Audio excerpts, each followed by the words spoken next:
जंग सितंबर 1965 के पस मंज़र में लिखा हुआ एक शाहकार नावल BRB बहती रहेगी, जिसमें पाक भारत जंग के वलुलाहेज़ वाक़यात शामिल हैं। नावल शुरू करने से पहले आपसे गुजारिश है कि हमारे चैनल वर्ल्ड ऑफ नावल को सब्सक्राइब कीजिए और बेल आइकन को प्रेस कीजिए ताकि हर आने वाली वीडियो आप तक बआसानी पहुंच सके। भाई जी वो झिझक के बोली, तुम यहीं रहते हो? मैं चंद दिन हुए यहाँ आया हूँ। उस आदमी ने कहा, मेरा नाम अफजाल है, मैं मज़हब का तालिब इल्म हूँ। यहाँ तुम्हारे शहर के एक बहुत बड़े आलम की शागिर्दी कर ली है। ये 2 कमरे किराए पे मिल गए हैं। वो बोलते बोलते चौंक उठा। उसने कहा, तुम जाओ लड़की, गली में इतनी देर रुकना ठीक नहीं। वो चुपचाप घर को चल दी। रास्ते में उसने कई बार घूम के देखा। अफजाल का दिल का सिरापा और बातें तिलिस्म बनकर उसे मसहूर कर रही थी। घर में दाखिल हुई तो तिलिस्म टूट गया। इकबाल की माँ और दोनों बहनें हैरान बैठी थीं। चेहरों पर मुस्तरिब सी उदासी थी। हाजरा ठटक गई और पूछे बगैर न रह सकी।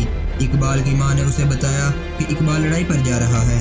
उसने हाजरा को तफसीलन बता दिया कि भारतीय फौजियों ने आज़ाद कश्मीर की 2 फौजी चौकियों पर कब्जा कर लिया है और सरहदों पर खतरा बढ़ गया है। कोई पता नहीं किस वक्त जंग छिड़ जाए। भारतीयों ने पहले अवान शरीफ पर गोलाबारी की, फिर पाक फौज की खामोशी को देखकर हमारी चौकियों पर कब्जा कर लिया है। इकबाल ने लिखा है कि पाक फौज को जवाबी कार्रवाई करनी पड़ेगी। हाजरा और इकबाल की बहनों को तो जंग की हौलनाकियों का कुछ इल्म न था, लेकिन इकबाल की माँ को पिछली जंगे अजीम याद थी, जिसमें वजीराबाद और गिरदोनवा के बेशुमार जवान जाने कौन कौन से देश में मारे गए थे। हाजरा से बात करते उसकी आवाज़ रिंदी आ गई। हाजो, माँ ने कहा, तुम भी दुआ करना, अल्लाह मेरे बच्चे को जहाँ रखे हैरियत से रखे। हाजरा अपने दिल को ऐसी दुआ के लिए आमादा न कर सकी। इकबाल ने इतना ही लिखा था कि मैं बंगालियों की पलटन के साथ आगे जा रहा हूँ। हिंदुस्तान की जरहाना कार्रवाइयाँ बढ़ गई हैं। मेरे मुतल्लिक परेशान ना होना, दुआ करना। हाजरा को इकबाल की लड़ाई पर चले जाने का जरा बररंज ना हुआ, खुशी भी न हुई। इकबाल पहला मर्द था जिसने उसे प्यार से बुलाया था, मगर उस प्यार में जो फरेब था उसने उसके दिल में इकबाल के खिलाफ नफरत भर दी थी। उसने उसे प्यार के पर्दे में फरेब देने की कोशिश की थी।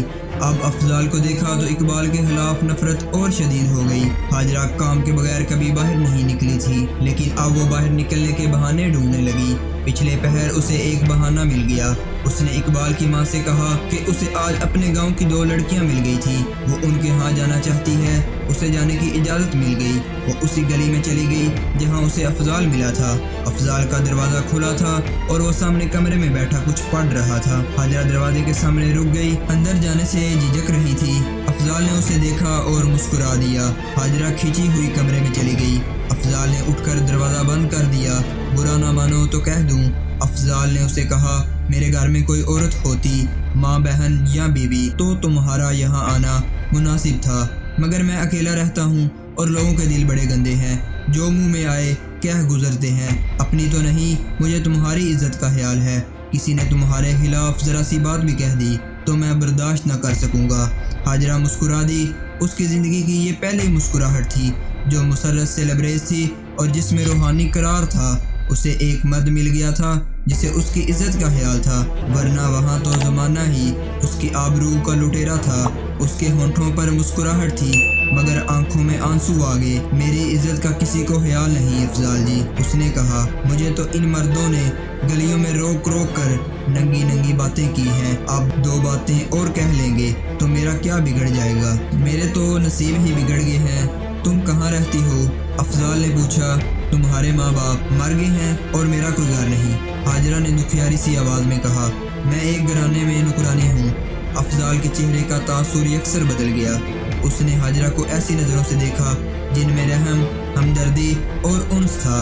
उसके मुंह से आह निकल गई और हाजरा के आंसू बह निकले। तुम बहुत दुखी हो, अफजाल ने कहा। बाज़ दुख कह लेने से ही हल्के हो जाते हैं। कुछ मुझे भी बताओ, शायद तुम्हारी दस्तगिरी कर सकूं। सब दुख अल्लाह की तरफ से आते हैं और वही सब का मालिक है। हाजरा से किसने कभी पूछा था कि तुम रो क्यों रही हो या तुम उदास क्यों हो? आज अफजाल ने उसका दर्द अपना दर्द समझकर पूछा तो हाजरा का दिल पसलियां तोड़ने लगा, जैसे पंछी पिंजरा तोड़ने के लिए फड़फड़ा रहा हो। हाजरा ने 18-19 बरस की दास्ताने गम सुना डाली। उसने हिचकियां भी ली और सिसकियां भी, और वो अफजाल को सुनाती चली गई कि ज़माने ने उसे कैसे कैसे डंक मारे हैं। अफजाल हमतन गोश था और सिरापा हमदर्दी बना हुआ था। मैं तो कहती हूँ کہ یا تو خدا میری شکل و صورت کو اس طرح بگاڑ دے کہ کوئی مجھے آنکھ اٹھا کے بھی نہ دیکھے، یا یہ سارے آدمی اندھے ہو جائیں۔ حاجرہ نے آنسو صاف کر کے کہا، جب سے ہندوستانیوں کے حملے کی خبریں آنے لگی ہیں آدمیوں کی توجہ مجھ سے ہٹی ہے، ورنہ ان گلیوں اور بازاروں میں میرا چلنا پھرنا محال ہو گیا تھا۔ اب تمہیں کوئی آنکھ اٹھا کے بھی نہ دیکھ سکے گا۔ حاجرہ دبدبے سے کہا، میں مذہب کا طالب علم ہوں، ہمارا مذہب کہتا ہے کہ عورت کی آبرو پر مر مٹو، کیونکہ عورت قوم کی آبرو ہوتی ہے۔ حاجرہ کے سینے کا غبار نکل گیا تھا، اور یہ غبار جیسے افضال نے نگل لیا تھا۔ افضال کے انداز میں وہی پیار اور وہی شفقت تھی جو اس کے ماں باپ اپنے ساتھ لیے برسوں گزرے قبروں میں جا سوئے تھے۔ آج اس کی تشنہ حسین سکون پذیر ہوئی اور کھویا ہوا پیار مل گیا۔ افضال جی، حاجرہ نے جذبات سے بھرپور لہجے میں التجا کی، مجھے اپنے گھر نوکر رکھ لو، تمہاری ہانڈی روٹی کرتے مجھے بڑی خوشی ہوگی، تنہا بھی نہ دینا۔ نہ حاجرہ، افضال نے اس کا ہاتھ تھام کر کہا، زمانہ بہت برا ہے، تم جہاں ہو وہیں رہو، انسان انسان کے کام آتا ہے۔ حاجرہ، میں تمہارے ماں باپ کو قبروں سے نہیں نکال سکتا، تمہارے دکھ بانٹ سکتا ہوں، تمہاری مصیبت کو اپنے سر لے سکتا ہوں، مجھے اپنا سمجھنا لیکن مجھے غلط نہ سمجھنا، میں خدا کے کلام میں ڈوبا ہوا انسان ہوں۔ حاجرہ وہاں سے اٹھنا نہ چاہتی تھی، اسے کسی کا ڈر نہ تھا، اس کا دل بغاوت پر تلا ہوا تھا، لیکن افضال کے اصرار پر وہ اٹھی اور باہر نکل گئی۔ سینے میں برسوں کا رکا ہوا غبار نکل گیا تھا، اسے باہر کی دنیا بدلی بدلی نظر آئی، گلیاں اور مکان ایسے دکھائی دینے لگے جیسے انہیں پہلی بار دیکھ رہی ہو۔